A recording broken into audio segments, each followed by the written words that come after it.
So I came up in the era of everything from WWE to Dragon Ball Z.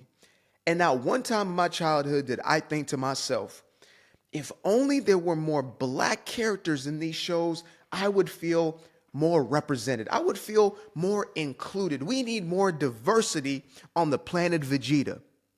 Not once. Instead, my mind was so fixated on how the hell do I unleash my own inner Super Saiyan so I can Kamehameha on these damn fools. That was my God honest thought process as a kid, right? When I would watch WWE, I wouldn't think to myself, man, if John Cena was a black man, then and only then will I feel understood. No. Instead, I said to myself, how do I get the longest pair of jean shorts? How do I get myself one of them little basketball sleeve situations, right? How do I get myself as jacked as possible in order to walk around the neighborhood with no damn shirt on so I can be John Cena? I was doing these. You can't see me. But that was me all day long. I wasn't thinking to myself that I needed somebody to have my own complexion in order for me to see myself in it. And it was only later in life when I started getting inundated with these sorts of messages. We need more representation. We need more people that look exactly like you, that have the exact same life experience. First and foremost, how many people look like me as well as have my same life experience? I don't know. That might be maybe 5 people in the entire Hollyweird machine. Maybe 3 people who have my exact life experience. I don't need you to look exactly like me.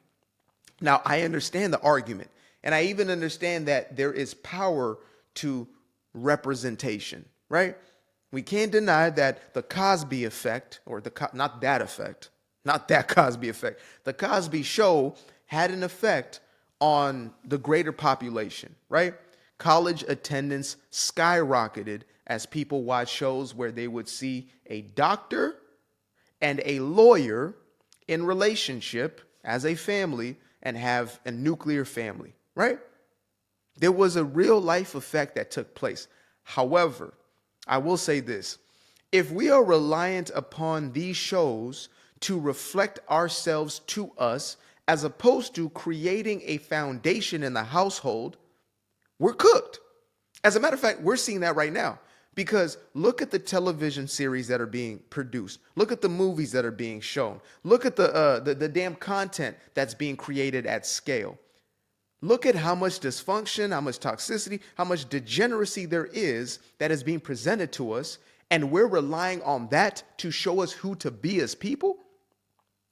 We're relying on that imagery to create some sort of reality for us. It's no wonder why we fall into the very same degeneracy, dysfunction, toxicity, right? I would be a fan of making all programming positive, family-based, having values, etc. But, that would kind of take away the entire freedom of speech thing, right? Freedom of expression. It would take away from that entirely. Maybe I want to consume that type of content. Maybe I want to engage with that sort of messaging, but it doesn't mean everybody else wants to. However, I also understand that I can't allow for the things that I am watching and that I'm exposed to be the determining factor of how I lead my own life, right? Do we need examples? I believe we do. But where do those examples start and finish? In the household. We need to focus on creating better households instead of having children that are raised on televisions, raised on iPads, raised on media. If parents are raising children, if we are focused on being the main programmer in the household, then we have the greatest influence. That's the way it was always supposed to be.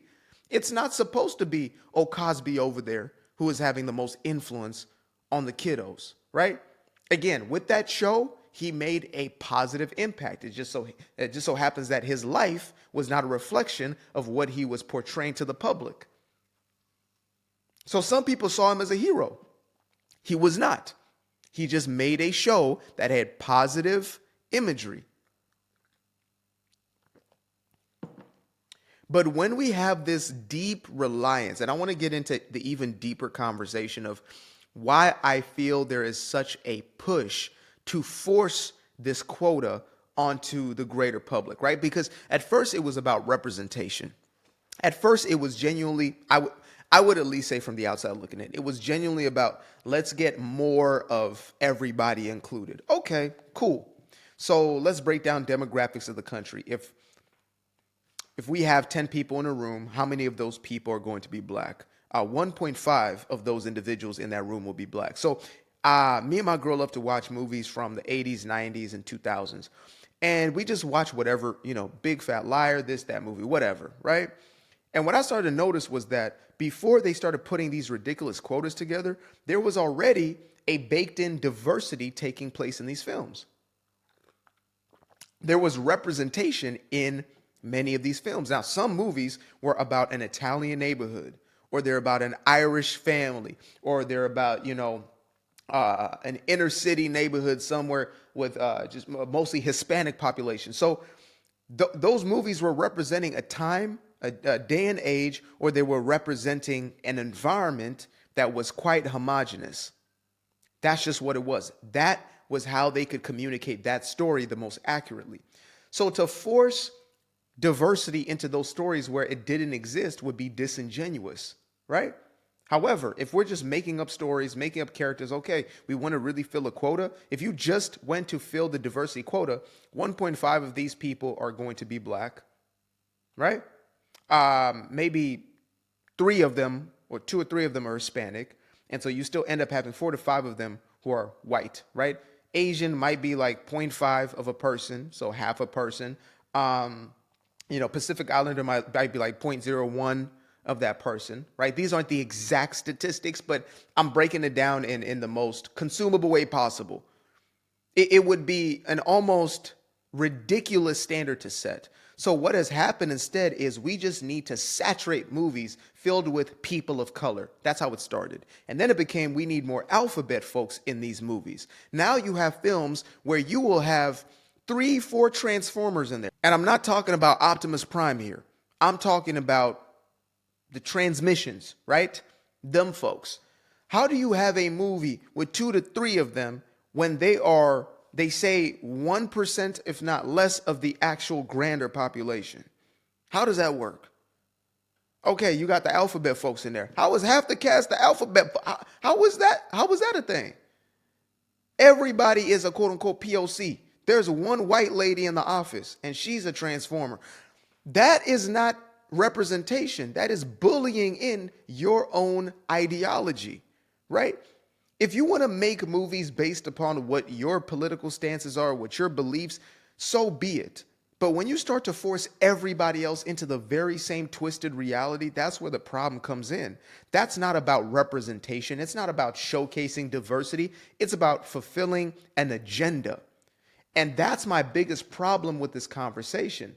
When we watch wrestling, everybody was a stereotype damn near, right? It was the 90s, it was the 2000s. People weren't so damn sensitive. So you would have a lot of stereotypes that were shown. The white person loved charcuterie. The black person loved fried chicken. Okay, so be it. Oh well, right? The Italian kid loved pasta and was doing, the Godfather sort of voices, like on the movie Heavyweights. Shout out to Heavyweights with Ben Stiller. That's a slept-on movie. I've watched that movie 1,000 times. Just introduced my fiance to it. But when you watch these, old style movies or old school movies, you just happen to have representation. Kenan Thompson. You have who was the main character? I don't even remember what his name was. But you have Ben Stiller. You have this one. Everybody's represented, right? Everybody's in the damn movie. The kids are diverse within their own. But somebody from, a specific sort of ideology will look at that and say, wait, why are there 5 kids out of the 10 kids who are white? No, we need to erase them and make at least 4 of them. No, scratch that. 5 of them, anything other than white. That to me sounds like just pure and utter racism. It's not even fulfilling the actual reflection of what, let's say, the United States looks like, right? That's already disingenuous. But the conversation under that is, why does it matter in the first place? It's because they want to see their ideology reflected. That's what they want to see. It's just like the LA Fire Department, right? There was a lot that was exposed during the Palisade fires in Southern California. There was an alphabet community fire chief, and she was solely focused on bringing more of her own into the fire department. As a matter of fact, they had an article that said, we need to make the fire department less white and less male, right? To get rid of the white males in the fire department and replace them with as many alphabet people, with as many transmissions and transformers as humanly possible. Yeah. How does that not sound like segregation? How is that creating representation for the greater population? Like, who is being inspired by that besides the, let's say, possible transformers, the possible alphabet folks who might not even give a damn about that occupation, right? What about the representation for the young black boy who wants to become a firefighter? He's no longer included in that equation because he doesn't fall under the new standard. So again, it's an argument that I've started to realize as I unpack it, that it has less to do with representation and it has more to do with pushing an agenda and pushing a certain ideology onto the population to accept that ideology, to accept the insanity of it all, right? To have kids exposed to these messages, to accept them so that they can be turned out and become a part of that damn lunacy. I'm going to call it what it is. To become a part of that insanity, to accept it, to normalize it. Same thing that's been going on social media. Same exact thing, right? The kids are exposed to these whacked out ideas, and all of a sudden, the rate of transmissions just skyrockets.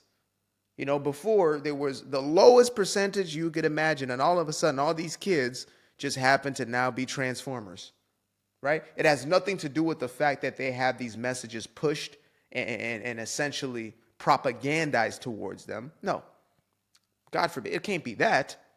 It must just be a natural byproduct of representation and they finally feel free to be themselves. No, that's not what's happening. What's happening is they're being influenced and these kids are being raised by the devices. Again, the parents must be the first and last line of defense. Always. There are times you can't help what influences your child, but you can at least set the foundation. You can at least set the framework. You can at least set the rules and regulations. And then everything that happens in between, so be it. They're going to make their own decisions throughout life. But at least you did your best. But if you entrust these media personalities, Hollywood to raise our children, that's disastrous. And we've already seen the effects of that. It is absolutely disastrous. When your kid comes back home to you, and all of a sudden, they come back from a college campus or whatever it is, that same sort of effect is now happening in the household. You're like, what the hell? Where did my child go? Where did you go? Well, actually, mother, I believe that you are a socialist, racist, communistic, fascistic, evil tyrant. And you should let go of your evil ways. Here, read Ibrahim Kendi. It will make you less racist. And you're like, wait a minute. Huh? What the hell are we talking about? The same thing is now happening at the earliest stages of life in the household because we're looking for damn representation. I used to be afraid of the dark, place unknown like a heart in their heart. I used to see my life in the bar. Now the kids unchained, every shackle is lost. 2 steps in the moonlight, 2-step in the daytime. You just know when it feel right. You got a feeling the time's not. See you through those shades that I just threw on. Through my lenses, you just can't do no wrong. I fell in love with myself again.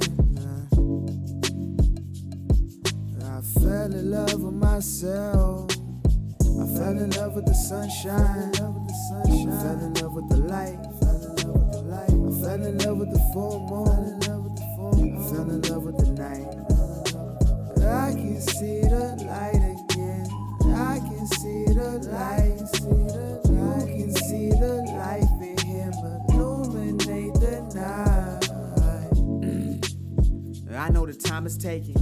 A 365, that's a full rotation. I see you looking up, you know them constellations. Constantly gazing like cows of praises, you get to praising. They see your light shine, that's why they so frustrated. Even the sofa in Nova Scotia will win the bagels.